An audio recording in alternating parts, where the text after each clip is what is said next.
Frank J. It's time to start the show, so you know what that means. Let's roll them.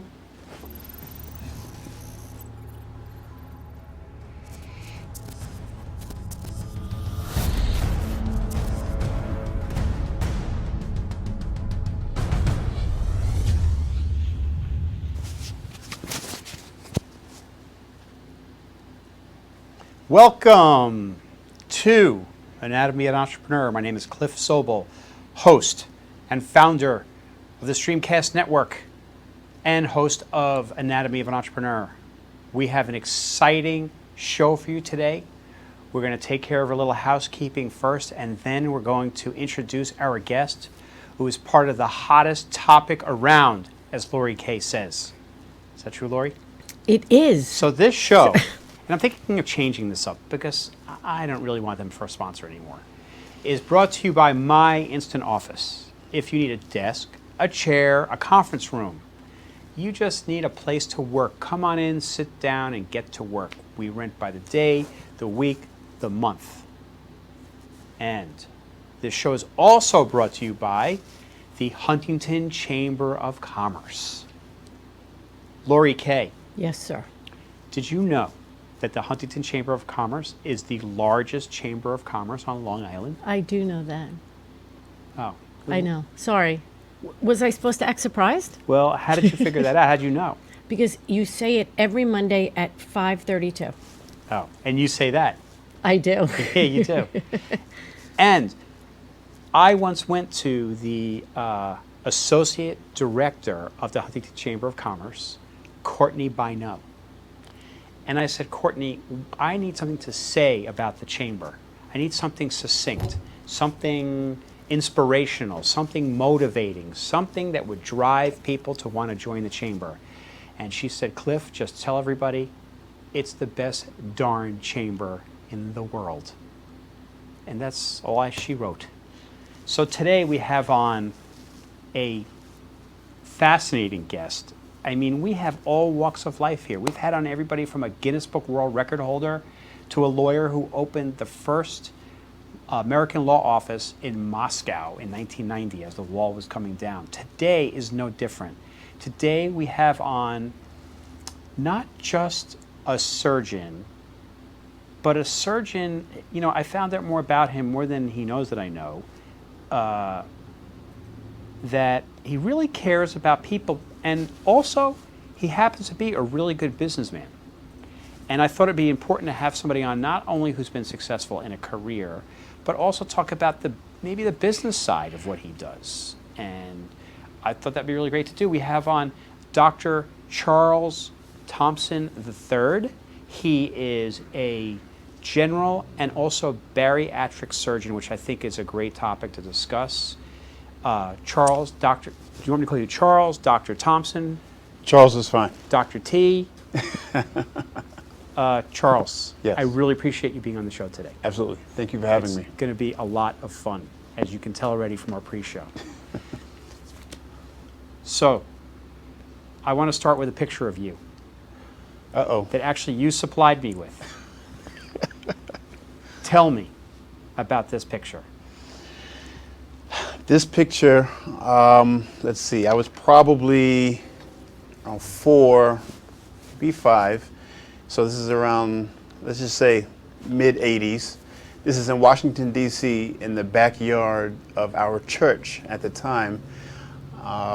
We were having a family picnic. This was a family picnic that my church put on every summer. And my father came, my mother was there, and obviously my brother was there as well. That's pretty cool. I love that picture. Thank you. I love the outfit that you're wearing. Bring it back one more time, Frank. Lori, Yes. I want a pair of overalls like that. I want overall Okay. shorts. You got Anyway, it. it's really cool. Yep. What kind of kid were you? You know, I think about that question every single day because I'm dealing with my children, and I'm thinking to myself, is this the way I acted when I was a child? From what I remember, I was 100% very, my parents ran a tight ship, and I was very mannerly, and I listened to them all the time. But I always had, in the back of my mind, things that I should do, that I want to do, that my parents wouldn't be so happy about. I just had to make sure that they didn't know. So I was a very, inquisitive boy, and I got into a fair share of trouble. You did? Playful trouble. Playful okay. trouble as a kid, yeah. So you weren't like a kid that got into big trouble and stuff in school? No. Oh, not in school. Absolutely not. Yeah, but you No, weren't. no, You don't no. seem like that type of trouble No, in school. You don't no. seem like you got into big fights. You But don't seem- not at all. Not at all. The kind of trouble I'm speaking of is, climbing the tree when I shouldn't be climbing the tree, and then I fall out the tree and I hurt myself, but I don't want to tell my parents because then I get in trouble again. Those kinds of trouble, the mischievous sort of things. Were you like always like when you were a little kid? Were you interested in like biology or medicine or? I mean, did any of that stuff come into play when you were a kid? To be very honest, not really. Not really. As a kid, I read a lot. I read books. My favorite books were question and answer books. What's a question and answer book? So books that had, 50, 60 questions, just general questions, and then they would answer them for you. And actually, most of those books were my father's books. When he was 50s and 60s, they didn't have computer, they didn't have Google. So they just had these books that asked questions. For example, what is Earth? And then they'd have like a little paragraph about what Earth is, or why do things fall down? And they'd have a little paragraph about why things fall down. So I wasn't particularly drawn to science, but that was the topic in a lot of those books. I also read Hardy Boys and Nancy Drew, old stuff. My father constantly gave us all his old stuff, so I was reading a lot of old things. So your parents really were a catalyst in education for you, 100%. which followed you throughout your school career. That's right. And when you were ready to go to college, what was on the radar? Was there anything on the radar? At that time, science was definitely on the radar because in high school, my mother pushed science. My mother was a microbiologist, so Wow. since I was about 8th grade, she started pushing science on my brother and I very hard. And so when I got to college, wasn't anything else I could do. So I said, no, let's do a biology major. And were you passionate about it at that point? Somewhat. I went throughout the 4 years of college not knowing what I was going to do with this biology degree. There's 3 main things that you can do with a biology degree, in my opinion. You can either teach, you can be a research scientist, like my mother was, or you can go to medical school. So I decided to go to medical school. That is a big commitment. I would have to think at that point when you decided to go to medical school, that was not a light consideration. You had to know what you were getting involved in. Yes? Somewhat. I had mentors at school and friends who were very much involved, and they got their hands and read everything about medical school, and I did kind of too. So I was lucky that I had a pack of people that I surrounded myself with that sort of guided me along. Mentors are important. 100%, absolutely. And had I not had them, I don't know if I would have gone to med school. Right, that's interesting. So, but you took on the challenge of med school, which is a long road. It's like, 4 years of undergrad. What is it, like 3 or 4 years of medical school? Then it's like 3 or 4 years of residency, and then you have a specialty and all that. That's So right. That's right. it's, by the time you're a senior citizen, you're ready to start practicing medicine. Well, it's funny you say that. By the time I got done with all my training, my friends have had their jobs for 10 years. And so their 401ks had already started, expanded, they were growing, they were moving up in their own position in life, and they were out traveling the world. I spent the past 12 years in books and studying and helping people, which is a great thing too, but it's just very different than my friends. Yeah, I bet. But those tables turn eventually, right? They do. So from what I understand, you went to medical school, and now you have to start thinking about a specialty, and you started trying out different specialties. Am I correct so far? Correct. And you loved everything. I did. So during medical school, you have rotations, and in each rotation is a different field of medicine, and you spend 4 to 6 weeks in each rotation. And at the end of every single rotation, I said, oh, I have to do this. For example, I did pediatrics. At the end of pediatrics, I had to be a pediatrician. I then did psychiatry. I said, oh, no pediatrics. I have to be a psychiatrist. When we got to surgery, it was different. And at the end of surgery, I said, without a doubt, this is my calling. What was it about surgery that you knew it was your calling? What did you like about it? I was able to use my hands. It afforded me ability to learn technology, scientific medical technology. And I really enjoyed my ability to fix the kind of problems that a surgeon fixes. In my case, a general surgeon. I know that you're a general surgeon. That's part of what your practice is. Yes. How did you find your way to bariatric surgery? So, Cliff, let's say you come to the emergency room and you have an infected appendix. They call the surgeon takes out your appendix. You see the surgeon once, post-operatively in the office just to make sure you're doing okay, and then you never see the surgeon again. Then let's think about your primary care doctor. You see your primary care doctor once a year, at least. You develop a relationship, you know your primary care doctor, they follow you over a number of years. So the difference between a surgeon and a primary care doctor is a surgeon doesn't get to know their patient, the primary care doctor does.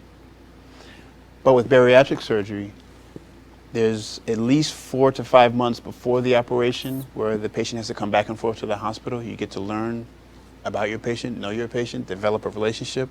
After the surgery, you see them several times during that first year after the surgery, and then you see them on an annual basis just to make sure they're keeping up with their diet and nutrition. So not only was I able to operate, use my hands, but I was also able to develop relationships with my patients, and that's why I chose bariatric surgery. It's interesting because relationships are so important in your field, and it's lacking.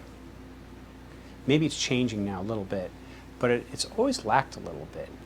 But you like building relationships with your patients. You like that long-term thing. I do. So what did you like more? Do you like the relationship part most? Do you like the surgery part most? Like, what do you like most? That's like asking, a mother or father, which child do you like the best? I don't have an answer for you. I like each particular part just as much as the other. I love operating. I love using my hands. I love creating relationships. Right. I love seeing the change that I help another patient create for themselves. Right.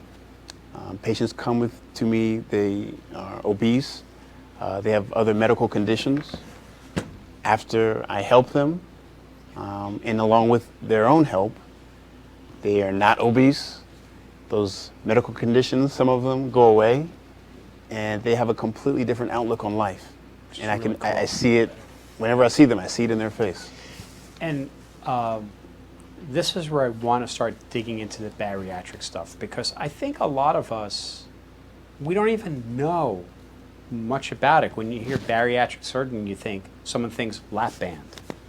Someone thinks, I guess liposuction, is that all? It's not really, I don't know whether that's part of it. But there's a lot to it. There is a lot to it. One of the biggest questions that I get from patients is, let me back up, not so much from patients, but from just lay people in the street. They say, oh, you're a bariatric surgeon. That's liposuction, right? That's 100% different than bariatric surgery. Liposuction is a cosmetic, for the most part, a cosmetic procedure that plastic surgeons do. Bariatric surgery refers to an operation that is performed for the sole purpose of helping patients lose weight and to treat, sometimes cure, other medical conditions that come along with obesity. You mentioned lap band. Lap band is a surgical procedure that is done for that purpose, but it's also a procedure that is not being done as often because we're starting to see a lot of long-term complications from lap bands. Lap bands were very popular in the early 2000s, and especially since the advent of the sleeve, the laparoscopic sleeve gastrectomy, around 2004, 2005, the sleeve started becoming popular. The lap band numbers have decreased significantly. Gotcha. Yeah. How do I know if I'm a candidate? You know, like I walk in and I'm 40 pounds overweight, like I was in January. I was 40 Sure. pounds overweight. Sure. You know, I feel like it would have been a lot easier for me to go in and get surgery. Right. So the strict criteria for being approved in the United States now, this is for the United States, for having bariatric surgery is having a body mass index or a BMI greater than 40 or a BMI greater than 35 with what we call a comorbidity or a medical condition caused by or related to obesity.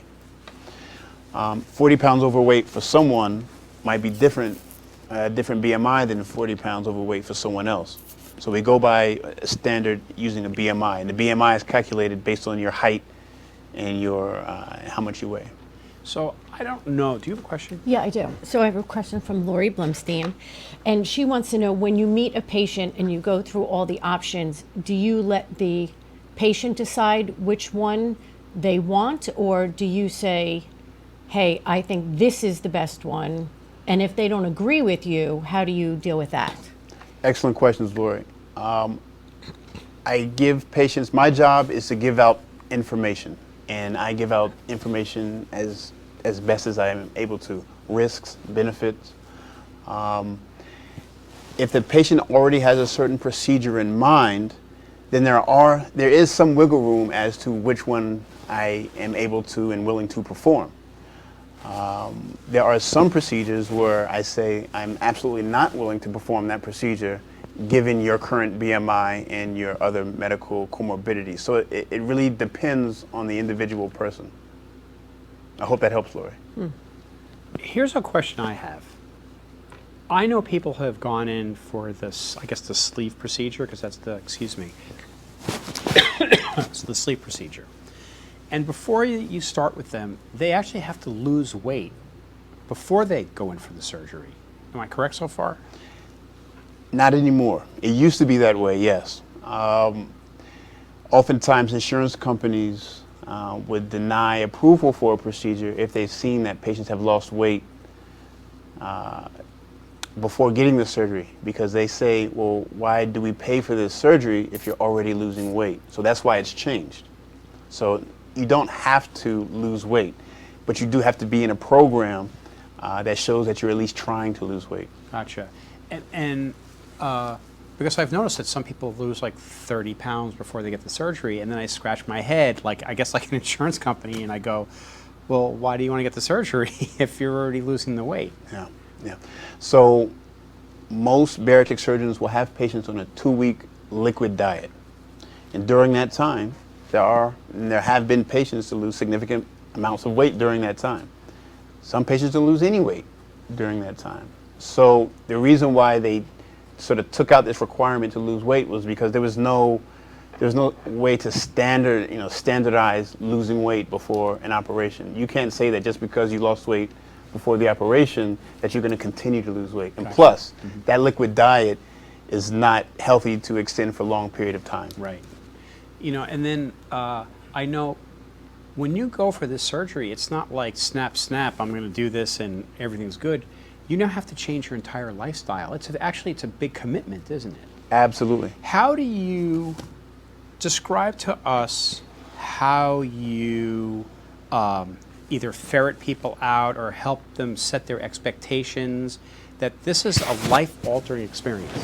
How do you do that? So from the very first consultation, we try and set expectations. One of my favorite things to tell patients is what we're doing is giving you a tool. It's up to you to use the tool properly. If you have a hammer and a nail, that nail is not getting into the 4x4 if you use that hammer, that tool, improperly. If you use the hammer properly, you'll get the nail into the 4x4 without a problem. Now, can I actually get sick? I know, like, I want to go to the Chinese buffet. but after surgery, I can't really eat like I'm not supposed to eat like I did before, right? That's right. So, number one, Even- you physically will not be able to. Physically. What will happen? Your stomach, the sleeve, or the pouch will become very expanded, and you could have some serious complications. You would start having emesis or vomiting episodes before anything serious happened, but physically you will not be able to eat as much. But also mentally, you won't want to. So, especially with the sleeve gastrectomy, we are removing the stimulus to your brain that tells you, I want to eat. Oh. Now, that stimulus starts to come back after 3-4 months after having the sleeve, but at least for those first 2-3 months, the stimulus that tells your brain you want to eat has been drastically decreased. And then what? And then And then what? What about afterwards? Now the desire to want to eat comes back. Now it what? starts to come back. Hopefully by then, and again, this is a tool, right? By then, you will have been following dieting and exercise regimens, and you've learned how to eat, what to eat, when to eat, and you won't revert back to that previous behavior. As long as you are motivated and Right. disciplined. Now, I would like to say something else, Cliff. Most of the patients that come to me, and come to any bariatric surgeon, they say the same thing. Doc, I cannot lose weight. I've tried dieting. I've tried exercising. I don't even eat that much, and I still can't lose weight. Not only that, I put on weight. The vast majority of patients, that's what they say.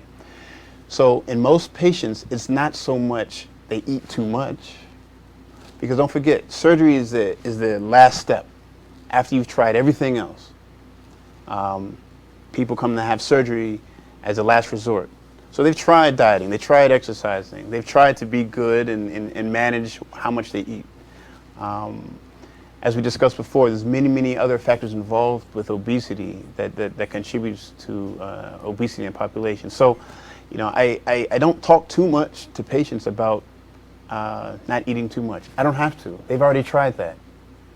Do you ever guide people away from the surgery? Yes. Even if they're like obese? Yes. Why? Oftentimes patients who have had multiple surgeries in the abdomen, they're not candidates for bariatric surgery. Sometimes patients are just way too sick to be able to tolerate having bariatric surgery. Think about it. You're having an operation, you're electively choosing to have an operation, and you're walking into the hospital. This is not emergency surgery. This is not something that if you don't have, you'll die tomorrow. You're choosing to have the surgery. So we want to perform the surgery in the best, most safest condition possible. I know that, we have another question. Yeah, so the question is, there are a few different methods right now to have weight loss surgery. There's the sleeve, or there's a few different. Which one, in your opinion, and I know it kind of depends on the patient, but in your opinion, which one is the best one and why? Thank you for the question. That's a very difficult answer because, like you just said, it really depends on the patient. Right. What we're seeing now is the sleeve gastrectomy has become very popular, not just because patients tolerate it more easily, but also because surgeons, it's technically a little less challenging to perform. Also, doing a sleeve doesn't, quote unquote, burn bridges, meaning with the gastric bypass, you're rearranging the intestine. And so if the gastric bypass doesn't work, or you're not losing as much weight as you want to lose, it's hard to do anything else after the gastric bypass. Right. With the sleeve, all we're doing is shaving off and making the sleeve a narrow tube. If the sleeve doesn't work, there are alternatives and other surgical procedures that can be performed to help lose weight.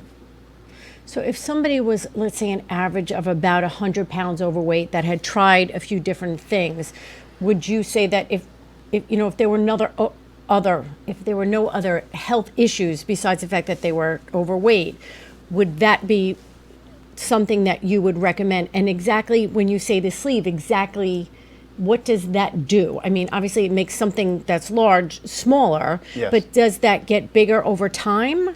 Wonderful, excellent question. So the sleeve has become very popular since around 2008. And I don't want to bore you with the surgical history, But before then, the sleeve was still performed. It was just part of another bariatric procedure. Okay. Okay? And so what a very smart surgeon said was, well, what would happen is they would perform a sleeve, and then several months later they bring them back to perform the second part of the operation. Oh. And then a very smart surgeon said, well, why are we bringing these people back for the second part of the operation if they're losing a lot of weight Right. with this sleeve? So that's when the sleeve became a standalone operation, probably sometime in the 90s, and then became very popular in the mid-2000s. Now, the difference between a sleeve, the main difference between a sleeve and a gastric bypass, a sleeve is considered what we call a restrictive procedure, meaning you're just restricting the amount of food that you can eat, or you're reducing the size of the stomach, causing the restriction. Whereas a gastric bypass is a restrictive procedure where you're making the stomach a lot smaller, but you're also causing a lot of malabsorption. So the food that you do eat, the little bit of food that you do eat, is also not being absorbed as efficiently as someone without surgery. So, traditionally, you lose more weight, a little bit more weight with the gastric bypass initially, but there's also a lot more risks and complications that are possible with the gastric bypass. So if you go and have the sleeve done, you decide that this is the right thing for your patient. Do they have to take? I have had a few friends that have had. I probably have one friend that's had each one of them along the last 10 years, 15 years. Okay. And I've noticed that some of them, they've lost some hair.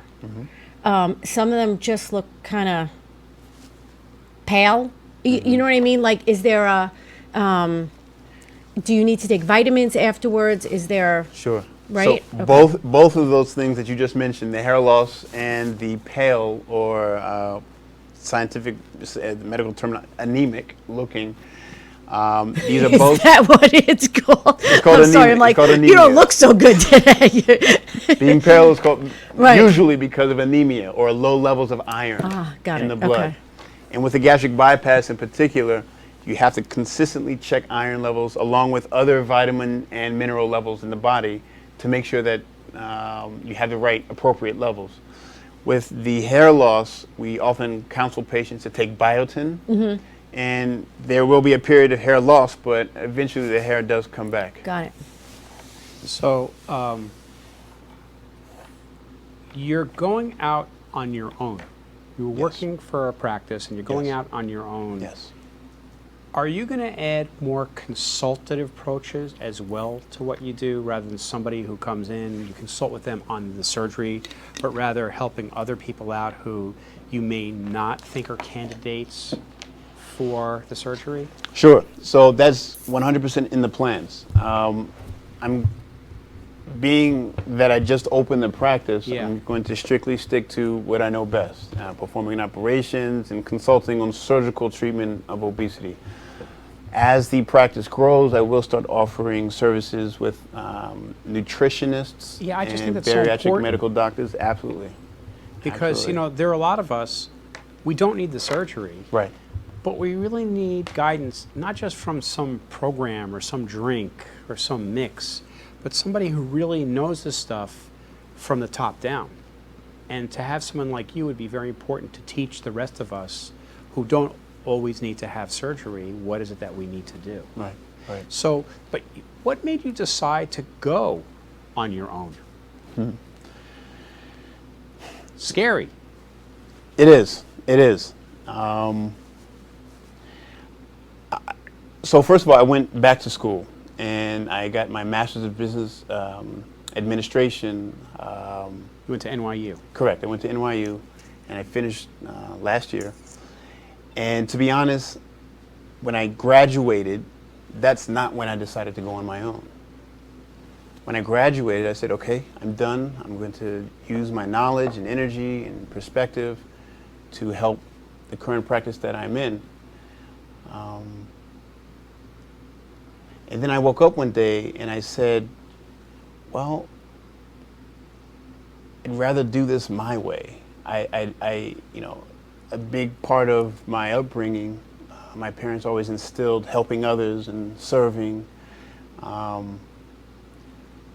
I wanted to help and I wanted to serve my way. And I felt that creating my own practice would enable me to do that the best way. What is better about your way? What makes you unique? What makes you different? I don't think that I'm unique or that I'm different than most, but what I do think is that I provide a comfort, I provide, I hope, confidence, and I hope that I engender trust in people. See, I think that people do a lot better from a medical position if they're confident in, they trust in, they're comfortable with their physician. And I think that that's something that I offer to my patients, not only to my patients though, I offer to staff, I offer to friends, I offer to hopefully anyone that I come in contact with. So I'm using this business as a way to, I'm using this practice as a way to sort of care for people more optimally. That's pretty cool. I have a question. Uh-oh. Trouble This- now. This comes so, talk to me about the situation with the insurance company. Is it paid for by certain insurance companies? Does there have to be a medical reason, or is this all out of pocket on your own? Right. So as of, I think it was June of 2013, the American Medical Association, which is the leading medical association in the country, said that obesity is a disease. And you may be thinking, well, so what? Big deal. Obesity is a disease. Well, if you can imagine, before June of 2013, obesity was probably looked at more of as a social phenomenon. Something that just, some people are big boned or some people are just a little bigger than others. But in June of 13, AMA said that it was a disease. And what does that mean? If it's a disease, if it's a medical condition, then insurance companies are obligated to help pay to treat that disease, not pay to treat a social phenomenon. Why is it now a disease? Well, because they started to see that obesity has been related to a lot of, again, this term comorbidities, medical conditions, hypertension, sleep apnea, certainly diabetes. Well, which came first, the chicken or the egg? Very good question. Some cases the egg came first, other cases the chicken. As much as we know, we realize we don't know. The more handle that we have on any disease entity, I think one of the big, other than obesity, cancer is huge right now, right? Yeah. The more we learn about cancer, the more we know, the better we treat cancer, the more we know that we don't know. And so all we do know is that those are related. Obesity and diabetes, hypertension, et cetera, are related. And so as a last resort, surgery for obesity has been well proven to benefit patients greatly. Also, there are these environmental factors. When I was a kid, on Saturdays, I'd go do errands with my dad, and he'd take us out for lunch every Saturday. We'd go to Burger King. Not the healthiest place, but who knew that back then anyway? And I'd have 2 hamburgers, French fries, and a Coke. It's now probably triple the size of that. And I think, is that part of the issue also? And the type of food that we're eating? That's certainly part of it, and that's one of 1,000 things that's wrong. That's part of it. Plus, it's all processed. I think there's a lot of preservatives in foods. I think that with technology, we've become more sedentary. We're not hunters and gatherers anymore. No. Okay. Technology is excellent and it's wonderful, but it also has its downsides, and that's one of them. We as a society has become more sedentary. There's genetic factors at play as well. There are familial factors, and I separate genetic and familial factors because, there's no gene that says mom or dad cooks a lot of unhealthy food, but it's something that's passed down from generation, What about when, like, a woman's pregnant? Will some of the nutrition she gets be passed down to a child and could cause obesity, that they can't lose weight as fast or something like that. So- Are those one of those factors? So you're talking about, I think, two different things there. One is the mother, while she's pregnant, eating, and will her obesity cause a child to become obese?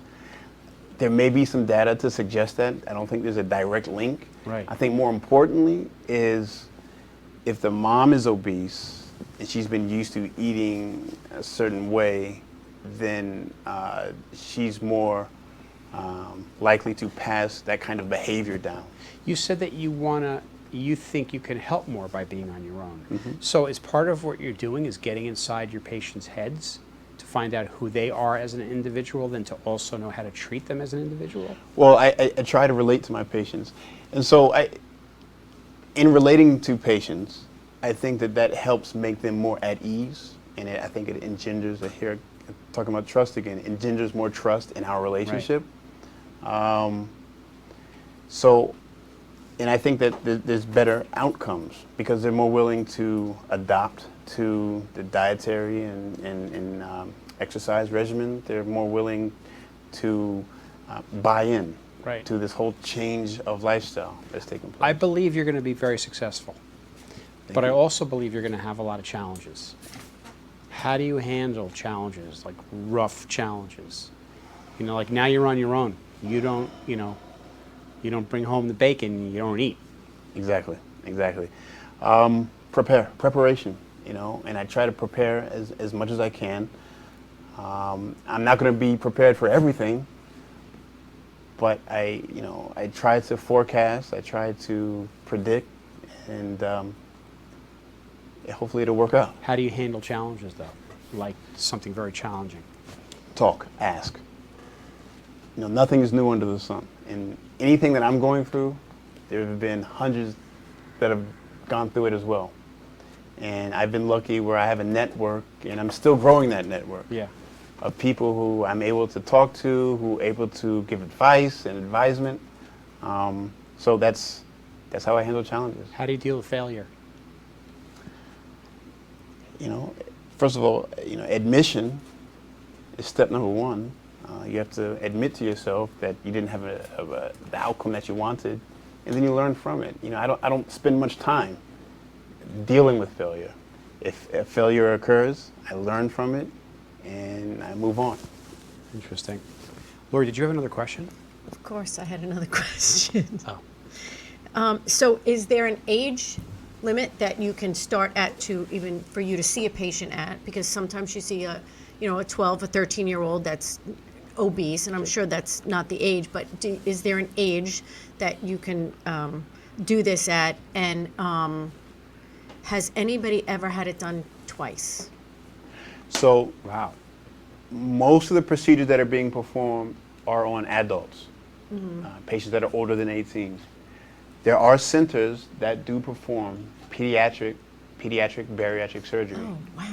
And most of the children's hospitals, you have, most famous one is probably CHOP, Children's Hospital of, is it Pittsburgh or Philadelphia? Children's Hospital in Pennsylvania, and the one in Southern California associated with USC.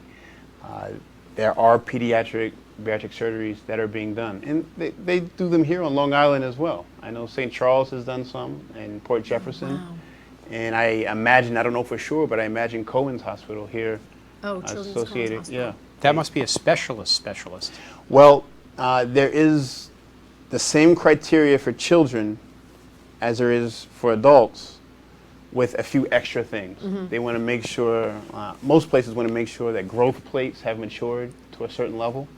And most centers of excellence want to make sure that these patients really need, this is not just a temporary thing, they're not going to grow out of being obese, meaning, this kid is 12 years old, his BMI is 45, oftentimes patients will grow out of being what we consider obese. So. And why is it a 4 or 5 month process from beginning to surgery? Right. So most insurance companies have a provision that they want you to be in a nutritional program, a documented nutritional program for a certain amount of time. Most insurance companies will say they want you to see a nutritionist or a dietitian at least 3 or 4 times, and you can only have 1 visit per month. So usually it's about 4 to 5 months, sometimes 6 or 7 months that it takes for patients to get to the operating room. Oh, wow. I mean, I know it wasn't a quick thing, Right. but I just didn't know what. I always, people like, oh, it takes a couple of months. And I was like, well, what are you doing, all those months? I don't understand what the criteria is. But Most of that is insurance company driven because of the number of nutritional visits. Sometimes it could be driven by the patient just needs a lot of workup, make sure their heart is healthy enough, their lungs are healthy enough. Right. They don't have any other issues. So there's a lot that's happening in those 4 or 5 months. And in your time as a surgeon up to right now, have you had a patient that has started it and over the 4 or 5 months of seeing the nutritionist lost enough weight where they said, I don't want to have the surgery?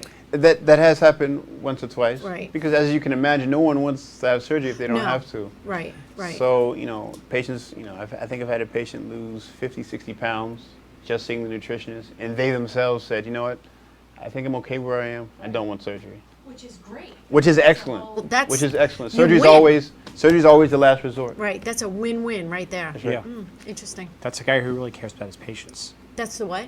Cares about his patients first. Absolutely. You bring your patient in, you have to learn about them. They have to learn about you. You have to learn about them. And if you Or teach he's talking them out of it. That's a doctor who really cares Right. about the patient. Well, he's giving them the tools, like you said. He's guiding them to say, hey, if you do this, you know what? In 5 months, you might not need this, Yeah. but it takes 3 weeks to form a habit, break it or form one. So Yeah. sometimes it clicks with some people, and I'm sure with other people it doesn't click. I always believe that people who overeat, they don't overeat because they're hungry.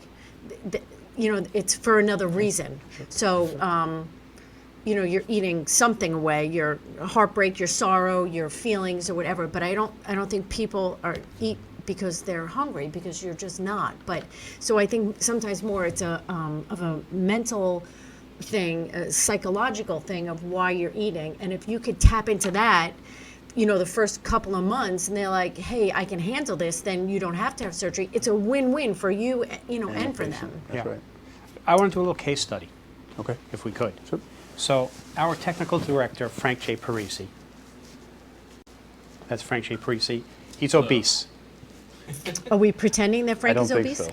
What? Are we pretending that Frank is obese? No, he stopped vaping and he gained 22 pounds. Yeah, but he lost his weight already. Oh, okay, but let's talk about that. Okay. Okay. Okay. So let's talk about Frank J. Parisi's situation. Okay.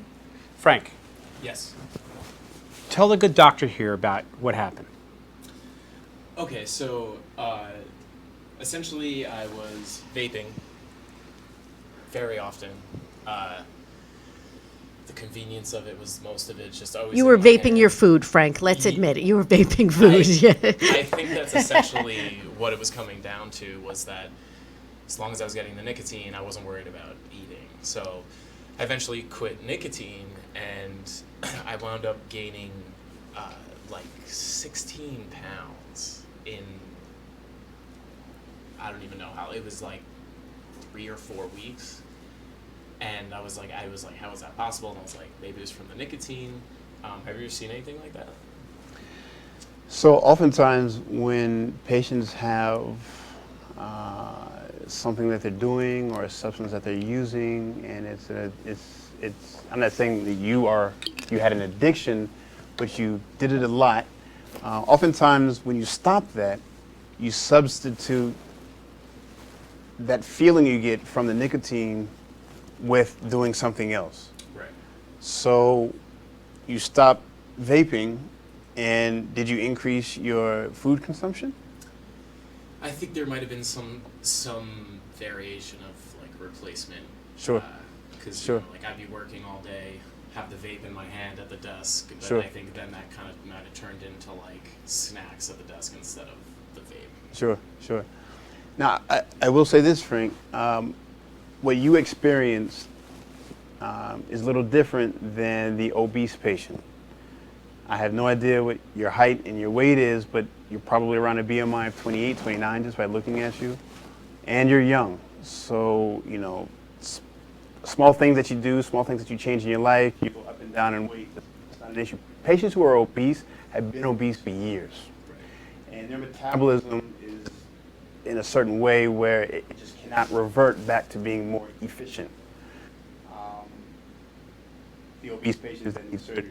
So in your particular situation, it's probably a one-on-one correlation with the comfort that you got from vaping, and then you stopped that vaping, and then you sought comfort in maybe eating a little bit more. But you've since lost all the weight, and you're fine now. Right? Yeah, I got back to Yeah, that. yeah. So what you experience is a lot different than what an obese patient is Right. experiencing. That's a big difference. Yep. But there are similarities, There are some similarities. right?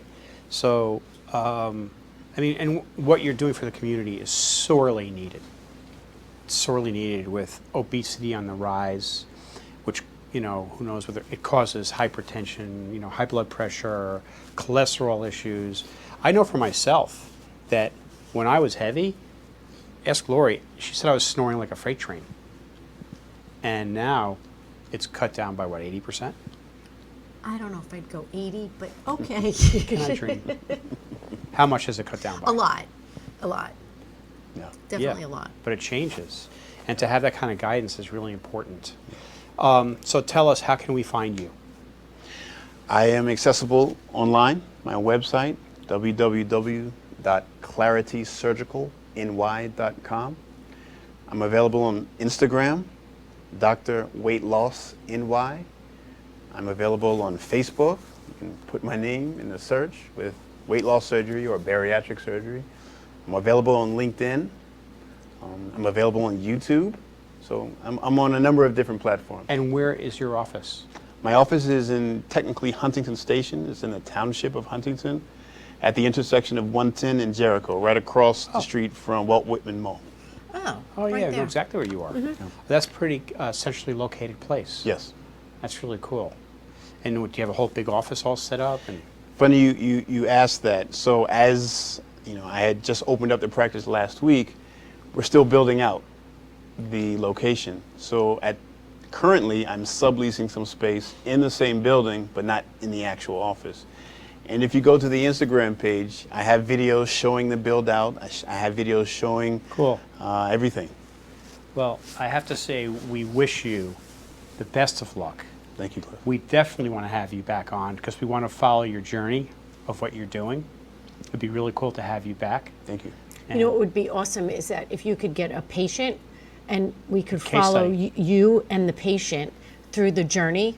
Do you know what I mean? That would be really cool. Yeah. Okay, let's Yeah. plan for I that. mean, it has to be A the right lot of- patient who's willing Of course, to. of but course, that would of be course. very, you know, the trials and tribunes of the whole thing. That would be a very interesting thing. Yeah, to it'd be do. really cool. Yeah. So we'd love to have you back. Very good. It'd be really cool. So I'm not sure who we have on next week. No credits, right? Oh shoot, I forgot credits. Are they in there? I can grab them. No. they're not in there. Well, they're in. No, I didn't do them. I Okay. forgot. We got so involved in working through technical issues, I forgot. That's okay. We got a lot done. But we will be on next Tuesday. I'm hoping that Lori Kay is back. Tuesday? What? Next Monday. You just said Tuesday. I was joking. Okay. We'll see. not going so anywhere. We'll be back next Monday. Lori Kay will be here. I'll be here. Frank J. Parisi will be here. Hopefully, cinematographer and lighting director Joe Lavolsi will Got be it. here. We miss him. Thankfully, Shelby the dog was here, Sleeping, And- snoring the whole time. snoring the whole time, sleep apnea. Mm-hmm. And we will see you next week. Bye.